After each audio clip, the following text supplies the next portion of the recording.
Gibran itu jawabannya itu dipatahkan dengan kenyataan yang sudah ada gitu. Jadi kalau mau bilang normatif, oke lah kalau kita mau bilang tiga-tiganya normatif. Tapi menurut saya Gibran paling normatif itu. Iya, tapi karena apapun jawabannya terbantahkan dengan apa yang terjadi. Dia bilang misalkan kalimat penutupnya dia, hilirisasi. Saya tidak akan bosan-bosan ngomong hilirisasi industri.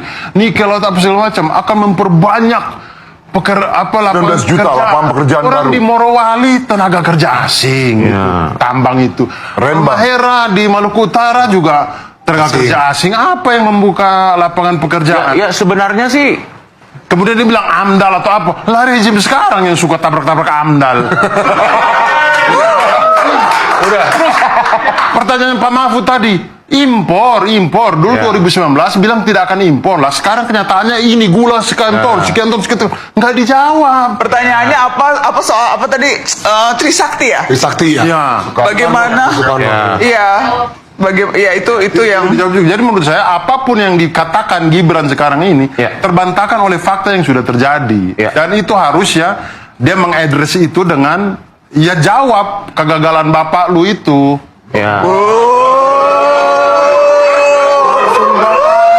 Kalau gua lihat juga beberapa hari yang lalu tuh Pak Tom Lembong emang sempet ngambil follow spot. Jadi dia ada di podcast terus dia bilang saking banyaknya produksi nikel yang dibikin di sini, harga nikel di dunia tuh jadi turun.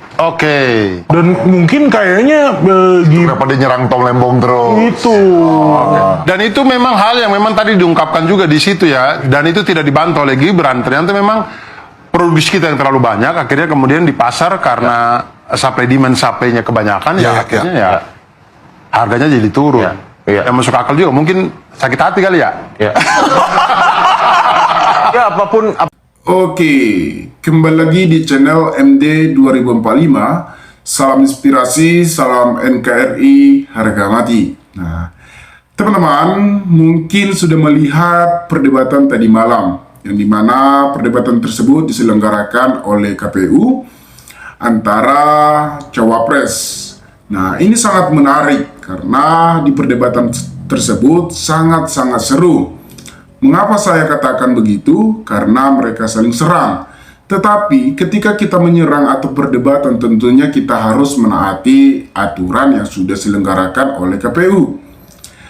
Lagi-lagi Gibran langgar aturan debat, tinggalkan podium untuk bicara. Nah, kalau kita lihat memang sikap dari Gibran ini sangat-sangat arogan dan tidak jauh dengan Prabowo Subianto.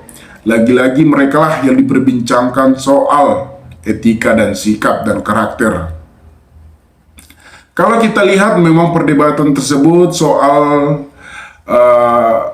Gibran nyindir Cak Imin dan Cak Imin nyindir Gibran dan Gibran nyindir Mahfud. Nah, tentunya kan itu sangat menarik untuk kita bahas. Sebelumnya kan perdebatan soal SGIG. Nah, yang dipertanyakan oleh Gibran kepada Cak Imin. Namun banyak berdampak positif atau negatif terhadap Gibran karena Gibran ini mempertanyakan SGIG kepada Cak Imin, namun Cak Imin tidak bisa memahami pertanyaan dari Gibran.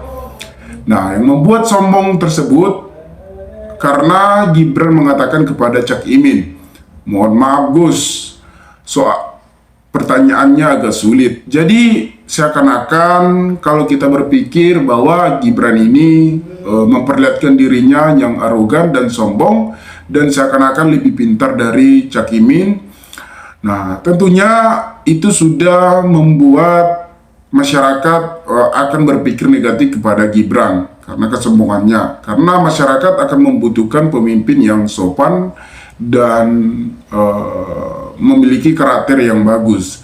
Jadi menurut saya Gibran ini memang belum tahan emosi dan belum menguasai emosi dan tidak jauh berbeda dengan Prabowo yang sudah saya katakan dari awal.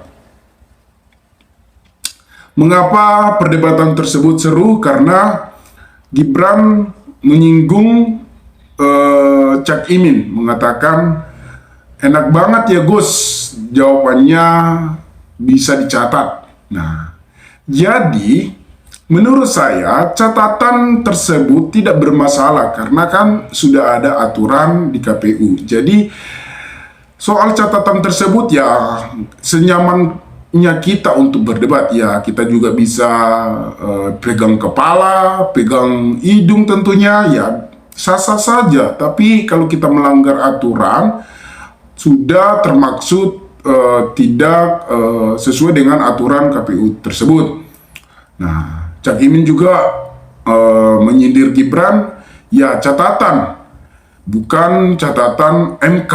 Nah, itu kan sindiran pedas kepada Gibran, yang dimana kan Gibran dari awal sudah bermasalah di Mahkamah Konstitusi, yang dimana permainan di MK sebagai Usman Anwar yang meloloskan Gibran. Nah, untuk saat ini juga Anwar Usman sudah diberhentikan dari ketua MK yang saya tahu.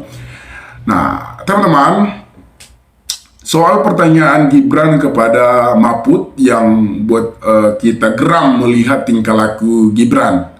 Dan Gibran memperagakan gayanya menunduk dan mengarah ke depan dan mencari jawaban dari Mahfud. Tentunya itu kan kesombongan yang tidak patut untuk ditiru. Seharusnya kan seorang anak muda harus memiliki karakter dan sikap yang harus bersifat baik kepada orang tua. Kalau soal pengalaman, tentunya lebih jauh pengalaman Mahfud MD. Padahal jawaban dari Mahfud MD soal ekonomi hijau yang dipertanyakan oleh Gibran, inflasi hijau, tentunya sama-sama benar karena melindungi dari lingkungan. Kan soal tema perdebatan tersebut soal pelindungan lingkungan. Jadi menurut saya benar karena pemikiran dari Mahfud MD ini sangat jauh lebih berbeda dengan Gibran, karena Mahfud MD ini sudah lebih tingkat pemikirannya, lebih memahami. Kalau Gibran kan mungkin di tahap di dasar, pemahaman di dasar, padahal jawaban dari Mahfud ini sudah sangat benar menurut saya. Nah, itu membuat saya geram karena ketika tingkah laku kedewasaan Gibran yang membuat masyarakat semakin geram melihat sikap dari Gibran. Dan Mahfud juga mengatakan, ya saya juga mencari-cari jawaban Anda ngaur semua. Nah, di situ ada titik semakin panas dan semakin saling nyerang. Dan kelihatan juga muka Gibran pucat. Dan ada salah satu juga menurut saya soal pertanyaan ekonomi, kalau nggak salah ekonomi atau soal impor. Tapi di situ bahwa Gibran tidak bisa menjawab sehingga Mahfud MD memperagakan. Nah, sehingga itu yang membuat seru sebenarnya. Kalau soal pengalaman, tentunya ya lebih berpengalaman Mahfud MD dan sebagai ketua atau mantan Mahkamah Konstitusi atau Mahkamah Agung. Nah, menurut saya yang membuat geram tersebut ya karena tingkah laku Gibran. Dan saat ini juga banyak politik-politik yang mengkritik sikap Gibran tersebut karena tidak layak menjadi anak muda kalau kita tidak menghormati orang tua. Kalau kita lihat ada di sini artikel yang harus kita bahas mengenai sikap Gibran.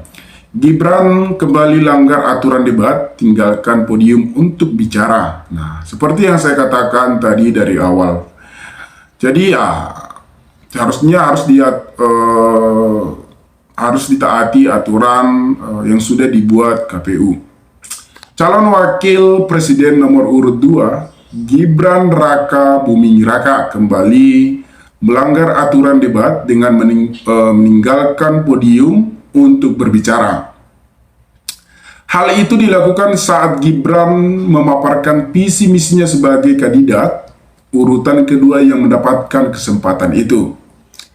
Tindakan ini juga dilakukan Gibran saat debat pertama Cawapres yang digelar pada 22 Desember 2023. Nah, berarti Gibran ini tidak jauh lah berbeda dengan Prabowo Subianto. Lagi-lagi mereka selalu melanggar aturan yang sudah diselenggarakan oleh KPU. Yang dimana juga Prabowo Subianto yang sangat emosian. Dari awal aja perdebatan pada 7 Januari kemarin sudah langsung menyindir Anies yang memperagakan mukanya kayak mengejek Anies. Ya tentunya sah-sah saja sih, benar sih yang dikatakan Prabowo soal kinerja Anies di Jakarta. Tetapi kan seharusnya kita harus menjaga sikap, apalagi kita sudah berpengalaman, sudah tua. Ya harusnya kita lebih tahu di mana tempat kita emosi, di mana kita harus santai. Kita harus memahami karena seorang pemimpin harus memiliki insiden yang negatif dan insiden yang positif, dan di mana insiden negatif ini tahu tempat dan di mana insiden yang positif harus tahu tempat juga. Akibat tindakan ini, KPU dan tim Capres-Cawapres sepakat menggunakan mikrofon yang terpasang di podium agar calon tak keluar podium. Pada saat rapat tadi disepakati penggunaan podium tetap dilakukan di podium. Posisinya memang seperti jangkar. Kalau yang di debat pertama kan tanpa podium. Asumsinya orang-orang punya ruang gerak lebih leluas. Kalau podium kan dibatasi podium ucapan anggota KPU RI Agus selepas rapat 27 Januari 2023. Ketentuan ini mulai berlaku pada debat ketiga 7 Januari. Hasil rapat koordinasi jelang debat keempat, KPU menegaskan bahwa secara teknis tak ada hal yang diubah dari debat ketiga tersebut.